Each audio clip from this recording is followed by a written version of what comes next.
Welcome, and thank you for standing by. At this time, all participants are in a listen-only mode until the question and answer session of today's conference. At that time, you may press star 1, unmute your phone, and record your name to ask a question. I would like to inform all parties that today's conference is being recorded. If you have any objections, you may disconnect at this time. Thank you. You may begin. Hi, everyone. We'll go ahead and get started. Good afternoon from NASA's Kennedy Space Center in Florida. I'm Claire O'Shea from the agency's Office of Communications. Thank you for joining us for today's pre-launch media teleconference for NASA's Northrop Grumman 21st Commercial Resupply Services mission to the International Space Station. Liftoff of the company's Cygnus spacecraft on a SpaceX Falcon 9 rocket is scheduled for no earlier than 11:29 a.m. Eastern Time, Saturday, August 3rd, from Space Launch Complex 40 at Cape Canaveral Space Force Station. Teams from NASA, Northrop Grumman, and SpaceX just completed the launch readiness review, and senior representatives are here to speak on the milestone. Here with us today to discuss the mission are Bill Spetch, Operations Integration Manager with NASA's International Space Station Program, Meghan Everett, Deputy Chief Scientist with NASA's International Space Station Program, Ryan Tintner, Vice President of Civil Space Systems with Northrop Grumman, Jared Metter, Director of Flight Reliability with SpaceX, and Melody Lovin, Launch Weather Officer with Cape Canaveral Space Force Station's 45th Weather Squadron. Our speakers will provide remarks, and then we'll move to questions from the reporters on the phone. To enter the question queue, please press star 1. The operator will call on you and open your mic so you can ask your question. We ask that you please stick to one question at a time. To start, we'll hear from Bill. All right. Thank you very much for joining us today. I'm looking forward to discussing our next cargo resupply mission to the ISS. As was stated, this will be the 21st Northrop Grumman commercial resupply mission, launching tomorrow, 11:29 Eastern Time. We look forward to Cygnus delivering nearly 8,200 pounds of supplies and experiments to the International Space Station. It'll arrive on Monday, August 5th, will be captured and berthed to the Nader port of Unity around 3:55 a.m. Eastern Time. It's scheduled to remain on the space station until January, when it will depart, at which point it will burn up in the Earth's atmosphere. We have some great highlights coming up for this vehicle. We have some great space station research coming up. We have some test articles to evaluate liquid and gas flow through porous media found in space station life support systems, a balloon, penny, and a hex nut for a new demonstration on centripetal force. We have some microorganisms known as rotifers to examine the effects of spaceflight on DNA repair mechanisms, and a bioreactor to demonstrate the production of many high-quality blood and immune stem cells. Meg will be able to talk some more about this great science coming up when she talks to you. We have a number of critical spares and new hardware items flying on the mission as well, including a modification kit to support installation of the final rollout solar array, a vibration isolation system for a new exploration exercise system planned to fly next year, and a spare pump assembly for our urine processor on board. Additionally, we'll be sending up some fresh food to the crew. This includes squash, radishes, apples, carrots, blueberries, oranges, grapefruit, tomatoes, and coffee. Looking ahead in space station operations, we do have some other events coming up here in the near term. We have the undocking of Progress 87 from the aft port of Zvezda on August 12th. 2 days later, on August 14th, Progress 89 will launch from Baikonur in Kazakhstan to dock August 17th to the aft port of Zvezda. The International Space Station team is ready to support this upcoming cargo launch, and I want to thank the many team members who have helped get this launch ready to go. And with that, I'll turn it over to Meg to talk about the great science coming up. All right, thank you, Bill. So from the science research program, as with all of our cargo missions, the most exciting thing for us to talk about and fly is the science. So on this flight, we have over 800 kilograms of science flying up, and the science supports areas of human health, fundamental science, technology demonstrations, and developments in in-space manufacturing for benefits here on Earth. These investigations support efforts from our international partners, from NASA programs, and from ISS national labs. So as Bill said, some of the science that we are really excited about, I'm going to highlight as we go through this briefing. So the first thing is called a packed bed reactor experiment, and that's part of our water recovery series. This is the third flight for this experiment, and it looks at how gravity affects two-phase flow of liquids going through test articles that are part of the water and urine processors on the International Space Station today. So the combined results of this study will help inform future vehicle designs as well as the systems currently on the space station today. And from an Earth-based benefits perspective, all of this information helps inform heating and cooling systems and water purification systems here on Earth. The next study I'm going to talk about is Rotifer B2, and this is supported by our European Space Agency partners. And this looks at the effects of radiation on DNA repair in plankton-like organisms. So these organisms are exposed to radiation on Earth, and then they're flown to the space station and incubated in a facility called Cubic on ISS. And then they're returned to the Earth, and they're tested and looked at for various genetic differences from the ground samples as well as survivability. The next investigation we're going to highlight is the in-space expansion of hematopoietic stem cells for clinical applications. So stem cells are used very effectively to treat blood and immune diseases here on Earth. But one of the problems is it takes a lot of stem cells to treat these diseases. And this necessitates clinical-based ways and laboratory-based ways to expand or help these stem cells divide. And we do have ways to do that on Earth, but the problem is as the stem cells age and as they've gone through several rounds of division, they become less healthy and they lose their ability to multiply. So the hope and the goal is that we can use microgravity to allow for greater stem cell expansion and maintain the healthy stem cells longer. So the goal here is to develop this bioreactor where we will look at the effectiveness of the stem cell expansion technology with the vision of using space-based technology to develop clinical-grade stem cell expansion systems to treat patients here on Earth. All right, the last one I'm going to talk about, and this is a very fun one, and this is a demonstration.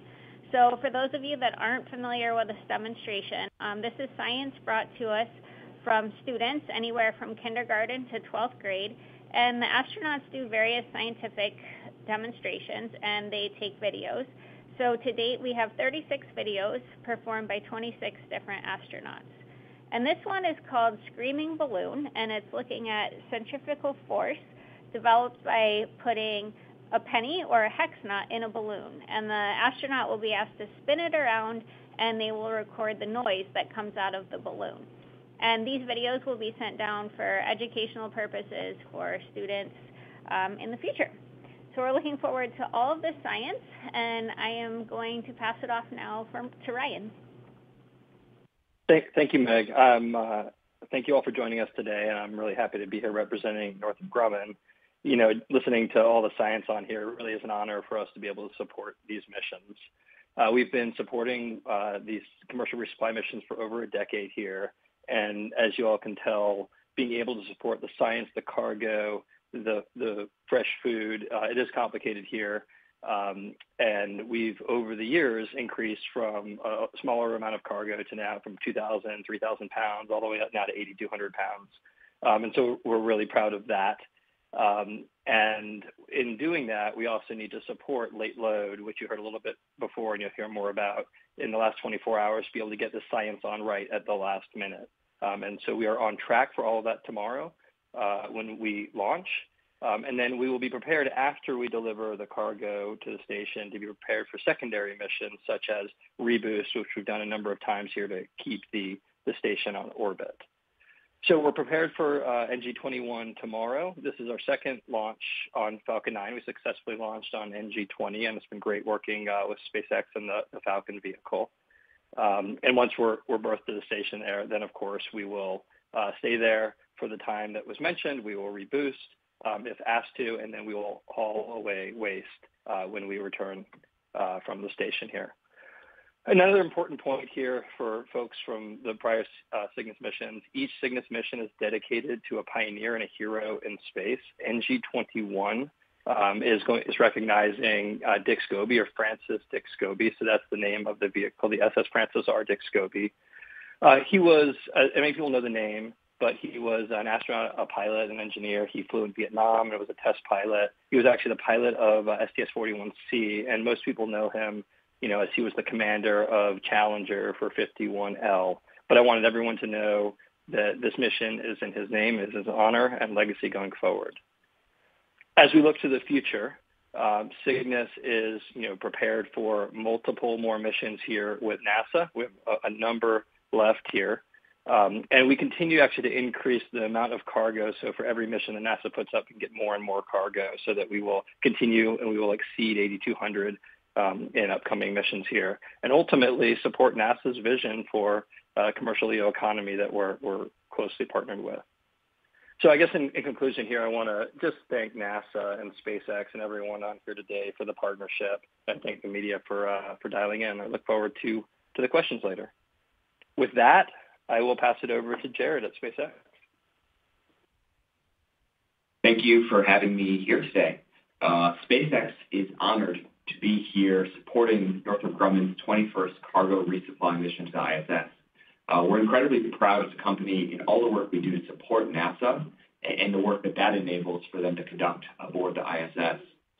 Earlier this morning, we completed our launch readiness review. This was a thorough review, and I'm happy to announce that coming out of that review, we're tracking no technical blockers to tomorrow's launch. Weather will continue to be a watch item, and we're going to hear a bit more about that next. The hardware, the flight hardware, continues to make good progress readying for launch. Earlier this week, we encapsulated the Cygnus spacecraft inside of our fairing. We have now mated that fairing to the launch vehicle and rolled the entire assembly out to the pad. Currently, as we speak, we are doing the late load cargo operations. This is a complex integrated operation where we've rolled out a mobile clean room and attached it to the underside of the fairing, and allows access for cargo to be lifted up into the fairing and loaded directly into the Cygnus spacecraft. We're leveraging the same operations that we used on the Cygnus flight conducted by SpaceX earlier this year, so the team is highly confident in conducting these complex integrated operations. Moving forward, once that's complete, Falcon 9 will go vertical on the pad. We are lined up to do a launch tomorrow at 11:29 and 17 seconds Eastern Time, and we have a backup opportunity the next day, approximately 15 minutes earlier. We'll be flying on booster 1080. This is the 10th flight for this rocket. Interestingly, this will be the 4th time this rocket carries cargo up towards the space station. We previously flew Axiom 2 and Axiom 3 missions with this booster, as well as the CRS-30 flight. The Stage 2 will perform a single burn primary mission to insert Cygnus in the desired orbit, and we will be deploying Cygnus about 14 minutes into the flight. And then for those at the Cape, they'll be lucky enough to see a return to launch site with booster 1080 coming back and landing at LD1. I just want to say thank you to all of our partners that make this mission possible. Northrop Grumman for putting their trust in us, NASA for all the partnership we have in supporting these complex and capabilities that we bring to orbit, as well as the FAA and the 45th Space Wing for support of these launches. And with that, I will hand it over to Melody for more information about the weather. All right. Thanks, Jared. Well, I don't think I'm going to surprise anyone when I say the weather may be tricky this weekend for a launch.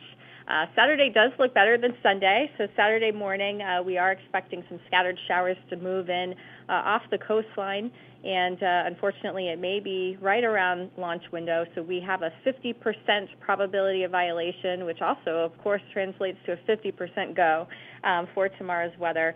The weather is going to deteriorate after that.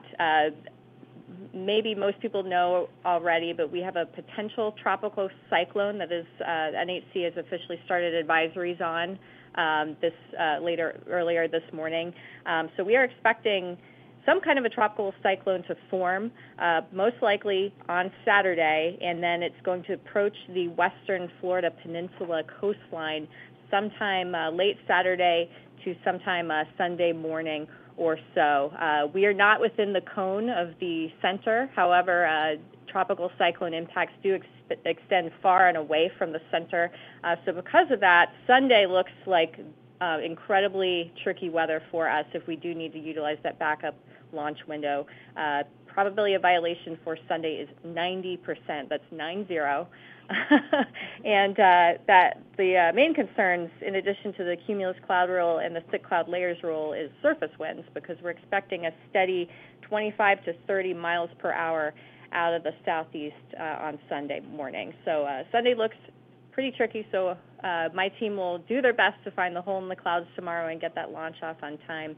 Otherwise, hopefully everyone be safe, because the weather could be very challenging on Sunday with potential flooding concerns and maybe an isolated tornado or two somewhere across the Florida Peninsula. So with that, I'll go ahead and pass it back to Claire. Thank you. We'll now take questions for any of our speakers. Reminder, if reporters would like to ask a question, please press *1 on your phone to be entered into the queue. The operator will open and close your mic for you to ask your question. Please stick to one question at a time and identify to whom it is directed. Our first question will go to Gina from ABC News. On the weather past Sunday, what are your launch windows after this annoying system goes through? Gina, could you please Sure. repeat your question? Yes, I'm checking on the launch windows after the weather possibly clears up after this tropical system goes through. Jared Metter from SpaceX here. We have an opportunity tomorrow and then a backup on Sunday. On Monday, we have a stand down for cargo refresh, and then we would have opportunities on both the 6th and the 7th. So we'll continue to monitor the weather and find our hole in the clouds to launch. Thank you, Jared. We'll now move on to Micah from Wall Street Journal. Hey, good afternoon. Thank you. Bill and Jared, if I may, NASA recently awarded SpaceX a deal to carry out some emergency response studies. Is this study at all tied to the current CFT Starliner mission and potential contingencies that could be needed there? Could you comment on that and elaborate on the goals of the study? Thanks a lot. Sure, I can take that one. This is Bill Spetch. So the agency implemented the recent task order to develop a potential return scenario for NASA astronaut Tracy Dyson aboard Dragon while Roscosmos continues its ongoing Zvezda League location work. So that was really the purpose of that. Okay. Did CFD play in at all there, Bill? Or no, that task order was not related. Thank you. Next question will go Bill from CBS News. Yes, hi. I think this is a question for Bill Spetch as well. Is there anything aboard the Cygnus, either late load or otherwise, that's specifically related to the Starliner crew? I mean, you did mention food going up. I assume everybody shares that, but clothing, anything at all that would support Starliner for any amount of time? Thanks. Yeah, we do have a few items that are going up because we do like to keep our options open. So we do have some items such as clothes. You'll remember we kicked off their suitcases when we were flying up that spare pump that we had. So we have some clothes. We have some personal food items for them, things like that. Thank you, Bill. We'll now move on to Joey from Reuters. Thanks. Bill just asked my previous question, but a different one for Jared and also for Bill. How many more Cygnus cargo missions are you guys expecting to fly on Falcon 9? Thanks. Actually, why don't we let... Yeah, this is Ryan. I can jump in on that one. There you go. So as of right now, we do plan on the next mission, NG-22, flying on Falcon. And then as everyone has seen here, I mean, the Cygnus itself is launch vehicle agnostic, and so we will continue to work with NASA and determine the right launch vehicle after that. Thank you. We'll now move to Jeff from Space News.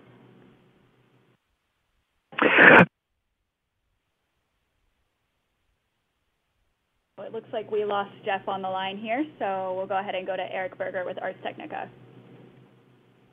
Thanks very much. This question for Jared.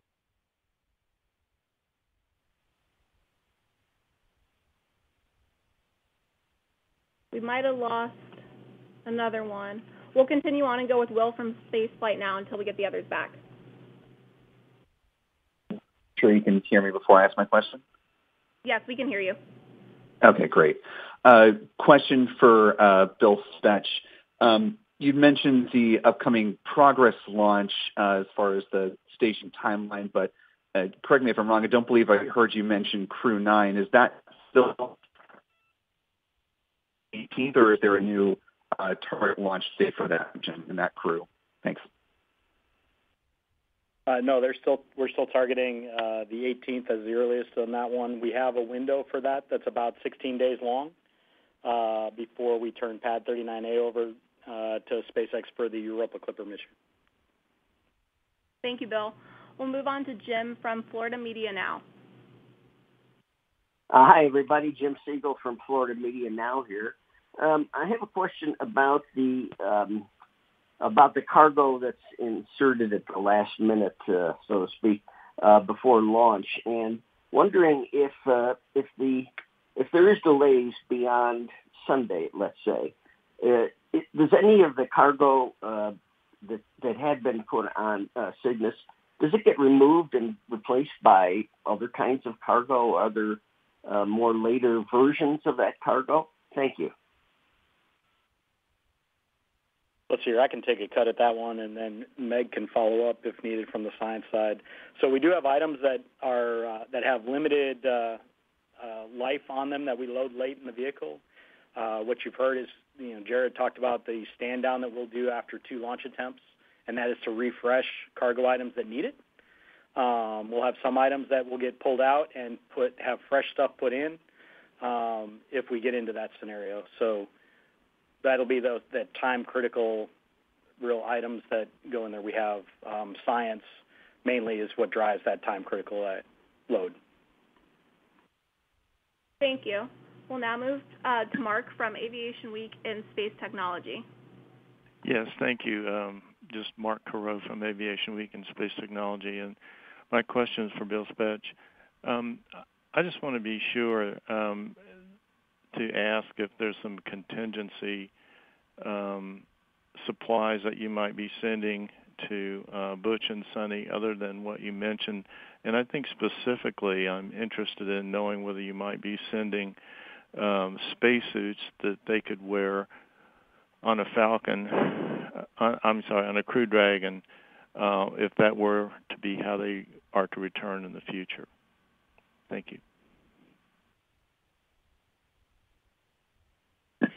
No, we don't have any suits on NG-21 for them to return.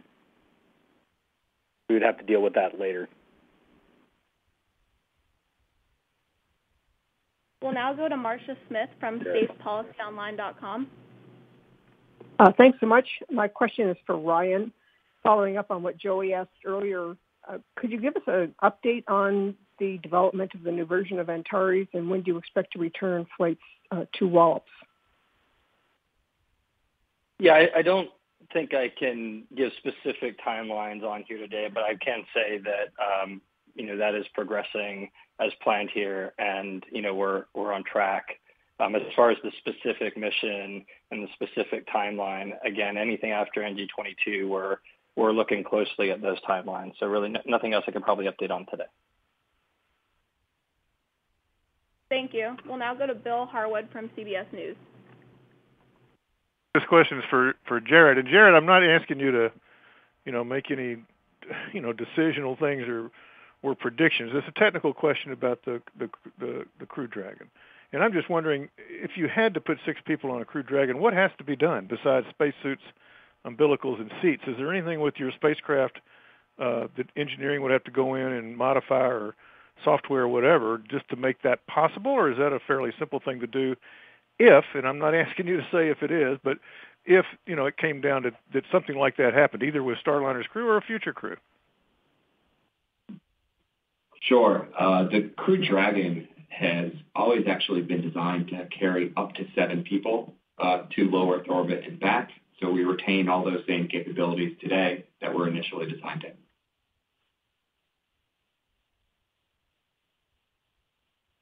Thank you. And folks, we just had a technical issue on our side with some of the queue questions. So if any reporters would like to come back on and enter the queue, this is the moment to do so before we end the teleconference.